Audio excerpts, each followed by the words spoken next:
Bismillahirrahmanirrahim. Assalamu alaikum dear students. Chapter number 9 Transport, and today we will discuss our last topic of chapter number 9 myocardial infarction. Myocardial infection को आज हम discuss करेंगे कि ये इसके बारे में पढ़ेंगे कि ये क्या है myocardial infection. Myocardial means related to heart. The term myocardial infection is derived from myocardium the heart muscles, and the infection tissue death. यानी हार्ट मसल्स में अगर हार्ट के टिश्यू की डेथ हो जाए तो उसको हम क्या कहेंगे, myocardial infection. It is commonly known as heart attack. इसको आमतौर पर क्या कहा जाता है, हार्ट अटैक कहा जाता है. It occurs when blood supply to a part of the heart is interrupted and lead to the death of the heart muscles. और ये क्यों होता है, क्यों वाक़या होता है कि जब ब्लड सप्लाई जो है हार्ट के पार्ट को किसी भी तरह से रुकावट पैदा हो जाए और वो डिस्टर्ब कर दी जाए तो वो क्या होता है, हार्ट मसल्स की डेथ की तरफ ले जाती हैं. हार्ट अटैक में B caused by blood clot in the coronary arteries. Coronary artery के बारे में हम लोगों ने डिस्कस किया था. वो वाली आर्टरी जो हार्ट मसल्स को ऑक्सीजनेटेड ब्लड सप्लाई करती हैं उनको हम कहते हैं क्रोनरी आर्टरी. अगर क्रोनरी आर्टरी में ही ब्लड जो है ब्लड क्लॉटिंग हो जाए तो वो क्या करेगी, ब्लड के मसल्स को ही जो है ऑक्सीजनेटेड ब्लड नहीं मिलेगा और वो किसकी, उन मसल्स की डेथ होगी, टिश्यूज़ की, जिसको हम क्या कहेंगे, heart attack. It is a medical emergency. ये मेडिकल एमरजेंसी है and the leading cause of death for both man and women in all over the world. और पूरी दुनिया में मेल एंड फीमेल्स दोनों में जो है ये डेथ की वजह बनती है. स्वेयर चेस्ट पेन, अगर हम इसके सिम्टम्स की बात करें तो कौन कौन से सिम्टम्स हैं, अलामात. सवेयर चेस्ट पेन, बहुत शदीद सीने में दर्द, is the most common symptom of myocardial infection and may be in the form of sensation of tightness. इसके अलावा चेस्ट में बहुत ज़्यादा शदीद पेन होने के अलावा सेंसेशन ऑफ टाइटनेस यानी प्रेशर एंड स्क्वीजिंग, यानी सीने पे दबाव, प्रेशर बढ़ जाता है और टाइटनेस, खिंचाव वगैरह फ़ील होता है. किसके साथ, चेस्ट पेन के साथ. ये सारी सिम्टम्स हैं. Pain radiates most often to the left arm. और ये जो इसके दर्द की जो शिद्दत है वो कहाँ तक, लेफ़्ट आर्म्स तक फ़ील की जाती है. बट में आल्सो रेडिएट टू लोअर जा, नेक एंड राइट आर्म. जब ये बहुत ज़्यादा स्वेयर हो और इतनी ज़्यादा शिद्दत से हो तो इसकी रेडिएशन जो है कहाँ तक, हमें लोअर जाज यानी नीचे वाले जबड़े, गर्दन, राइट आर्म और बैक, सीधे बाजू और दायां बाजू और बैक साइड पे भी फ़ील होता है. लॉस ऑफ कॉन्शियसनेस, यानी इंसान अपने हवास खो देता है. And even sudden death can occur in myocardial infection, और अचानक मौत भी वाक़या हो सकती है मायोकार्डियल इन्फेक्शन की वजह से. Approximately 1/4 of are myocardial infection are silent. Mostly क्या होता है, जिसमें से 1/4 जो हैं हार्ट अटैक जो है साइलेंट होते हैं, यानी उसमें कोई चेस्ट पेन नहीं होते और बाकी सिम्टम्स जो अभी हमने डिस्कस किए वो भी नहीं होते. Ah silent heart attack is more common in the elderly, in the patients with diabetes mellitus and the after heart transplantation. Diabetes mellitus में शुगर के मरीज़ों में और उसके अलावा जिनमें हार्ट ट्रांसप्लांट किया जाता है उनमें जो है ये हार्ट अटैक साइलेंट होता है. तो नेक्स्ट अगर हम इस डायग्राम के थ्रू देखें कि किस तरह से एक क्रोनरी आर्टरी जो है, क्रोनरी आर्टरी जो ब्लड किसको सप्लाई करती है, हार्ट मसल्स को ही ब्लड सप्लाई कर रही है. तो क्या होगा, इसके अंदर जब ब्लड क्लॉटिंग हो जाएगी तो ब्लड हार्ट मसल्स को ब्लड नहीं मिलेगा और जिसकी वजह से हार्ट टिश्यूज़ की डेथ हो जाएगी. नेक्स्ट अगर हम इसको देखें कि इसमें कौन कौन से हैं, इसके ट्रीटमेंट की बात करें. Immediate treatment for suspected acute myocardial infection include oxygen supply.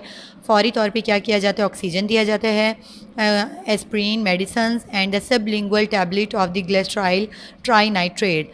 Glyceryl trinitrate की सबलिंगुअल टैबलेट्स, वो वाली टैबलेट्स जो अंडर द टंग में रखी जाती हैं, वो वाली टैबलेट्स पेशेंट को दी जाती हैं. Most cases of myocardial infection are treated with angioplasty.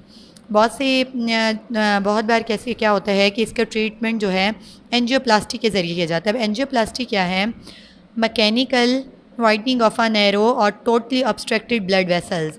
वो ब्लड वेसल्स जो मुकम्मल तौर पे बंद हो चुकी हो, टोटली ऑब्स्ट्रक्टेड, मुकम्मल तौर पर बंद होने वाली या ब्लड रोकने वाली, या फिर नैरो, या जो आर्टरी जो है नैरो तंग हो चुकी है उसको मशीन्स के ज़रिए से वाइड किया जाता है, थोड़ा सा खुला किया जाता है. तो इसको क्या कहेंगे, एंजियोप्लास्टी कहेंगे.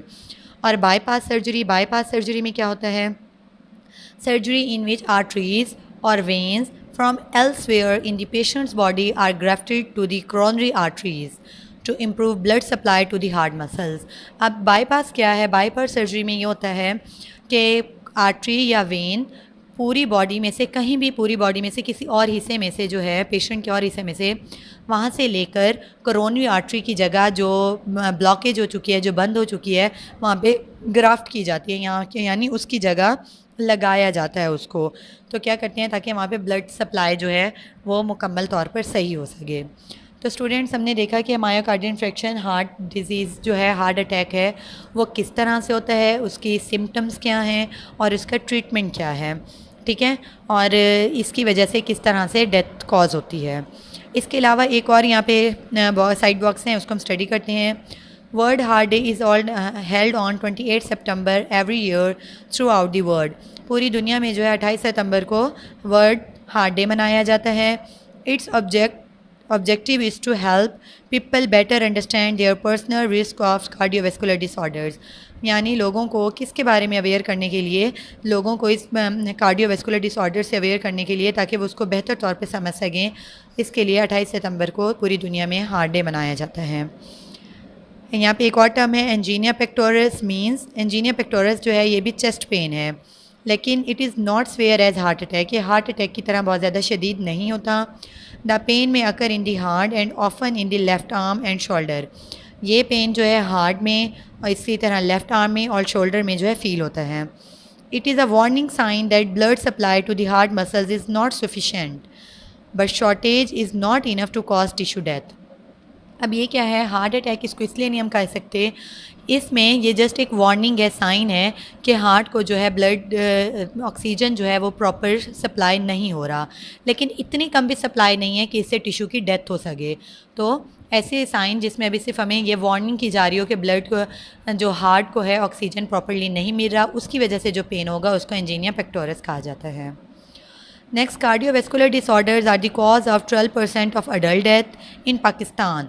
ठीक है, पाकिस्तान में जो है 12% अडल्ट नौजवान जो नौजवान की डेथ होती है वो कार्डियोवैस्कुलर डिसऑर्डर्स के ज़रिए से होती है, जिसमें क्या है, हाइपरटेंशन है, हाई ब्लड प्रेशर है, than normal. It is the most common cause of cardiovascular disorders in Pakistan. Pakistan में जो हार्ट अटैक की सबसे बड़ी वजह या कार्डियोवैस्कुलर डिसऑर्डर्स की बड़ी वजह है वो हाइपरटेंशन है। There are over 12 million hypertension patients in Pakistan. और पाकिस्तान में 12 मिलियन से ज़्यादा जो है हाइपरटेंशन के मरीज़ पाए जाते हैं। About 10% of our population is diabetic, जिसमें से 10% आबादी जो है वो शुगर की बीमारी है उनको। According to the World Health Organization in Pakistan 1 in 7 urban adult is obese, जिसमें से 7 में से 1 लोगों में जो है वो क्या है, मोटापा है। तो ये हमने सारी सिम्टम्स पढ़ी हैं पहले भी, hypertension, diabetic mellitus and obesity जो है, ये सारी क्या हैं, कार्डियोवैस्कुलर डिसऑर्डर्स हैं। और यहाँ पे जो है पाकिस्तान में उसकी परसेंटेज बताई गई है, किस तरह से ये लोगों को इफ़ेक्ट कर रही है और उनकी ज़िंदगी ख़तरे में डाल रही है। तो हमें भी चाहिए कि इन चीज़ों से बचना चाहिए और एहतियात करनी चाहिए। Okay students, I hope and इंशाल्लाह आपको ये टॉपिक समझ आएगा, आप इसको अच्छे से याद कर लीजिएगा। जज़ाकल्लाह, अल्लाह हाफ़िज़।